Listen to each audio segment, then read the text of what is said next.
তো বন্ধুরা, জলবায়ুবিদ্যা বা ক্লাইমেটোলজির পরীক্ষা এলেই আমাদের মাথায় বড় দুটো নাম ঘোরে, কোপেন এবং থর্নথয়েট। কিন্তু পরীক্ষা হলে গিয়ে আমরা অনেক কনফিউজ হয়ে যাই যে কার ভিত্তিতে কি ছিল, কোনটা কার সিম্বল।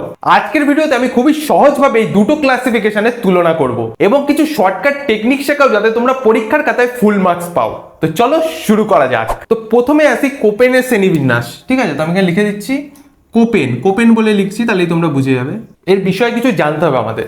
প্রথমে হট করে তো বললে হবে না, কারণ এগুলো তোমরা যখন পড়বে তোমাদের মাথায় কিছুই ঢুকবে না। তো খুব সহজভাবে বোঝানো হলো আমার দায়িত্ব। তো চলো। তো কোপেনের শ্রেণীবিন্যাস ছিল মূলত এম্পিরিক্যাল বা অভিজ্ঞতামূলক। তিনি তাপমাত্রা ও বৃষ্টিপাতের গড় তথ্যের উপর ভিত্তি করে এই জলবায়ুকে তিনি ভাগ করেছিলেন। কোপেনের শ্রেণীবিন্যাসকে আবার কোয়ান্টিটেটিভ বা পরিমাণগত বলা হয়ে থাকে। তিনি ক্যান্ডলের উদ্ভিদের 5টি বিভাগের উপর ভিত্তি করে তার এই জলবায়ু বিন্যাসটা তিনি করেছেন কোপেন। ওকে, মানে ক্যান্ডলের উদ্ভিদের যে 5টি ভাগ দেখিয়েছিলেন তার উপর ভিত্তি করে তার থেকে কিছু আইডিয়া নিয়ে তিনি কোপেনেই তার জলবায়ু বিন্যাস করেছেন। এটা জানা গেল এর পুরো ইন্ট্রোডাকশনটা। এবার আসি মূল ভিত্তি। তো কোপেন দেখেছিলেন যেখানে যেমন জলবায়ু সেখানে তেমন উদ্ভিদ জন্মায়, অর্থাৎ জলবায়ুর ভিত্তিতে উদ্ভিদ জন্মগ্রহণ করে, অর্থাৎ উদ্ভিদই হলো জলবায়ুর সূচক। তিনি উদ্ভিদকে প্রাধান্য বেশি দিয়েছেন। ঠিক আছে, এটাই হলো মূল ভিত্তি।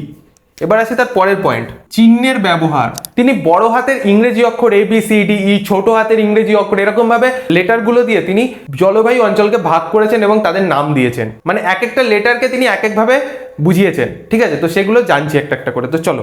1 নম্বর, তাপীয় মণ্ডল বা থার্মাল জোন।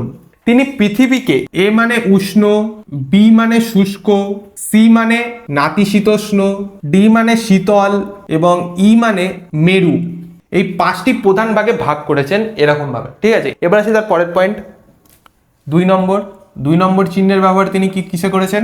ঋতুভিত্তিক বৃষ্টিপাত। তিনি ছোট হাতের অক্ষর যেমন F মানে কি সারা বছর বৃষ্টি, W মানে শীতকাল শুষ্ক, শীতকালীন শুষ্ক যেটাকে বলে, S মানে হলো গ্রীষ্মকাল শুষ্ক, M মানে হলো মৌসুমী।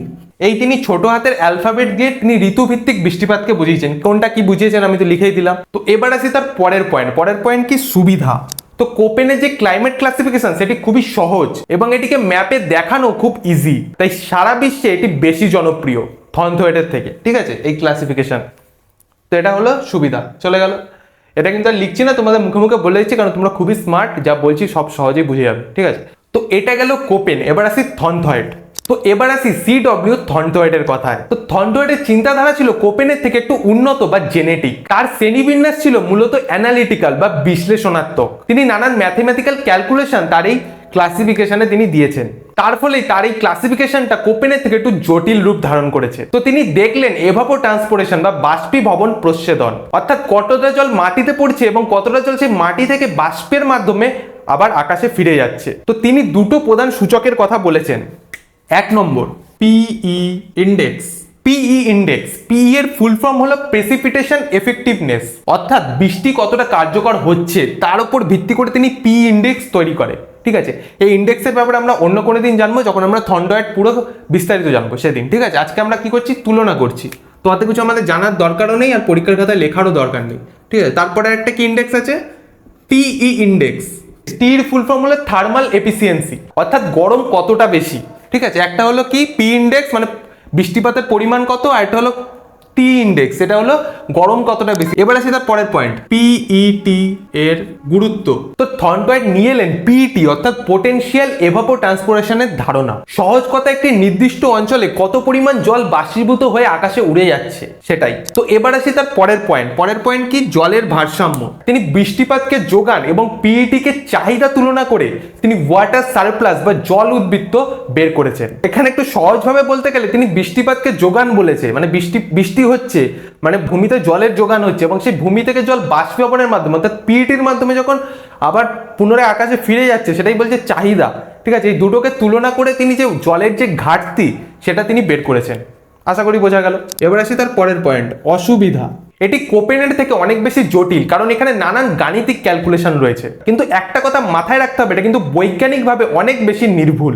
আশা করি বোঝা গেল। এবার আসি এর কম্পারিজন টেবিলে। ঠিক আছে, এর কম্পারিজন আমরা করব। তো তার জন্য আমি এখানে কি করবো, এটা মুছে দেবো একটু হালকা করে, মুছে দিয়ে এই জায়গাটা আমাদের কম্পারিজন টেবিলটা হয়ে যাবে।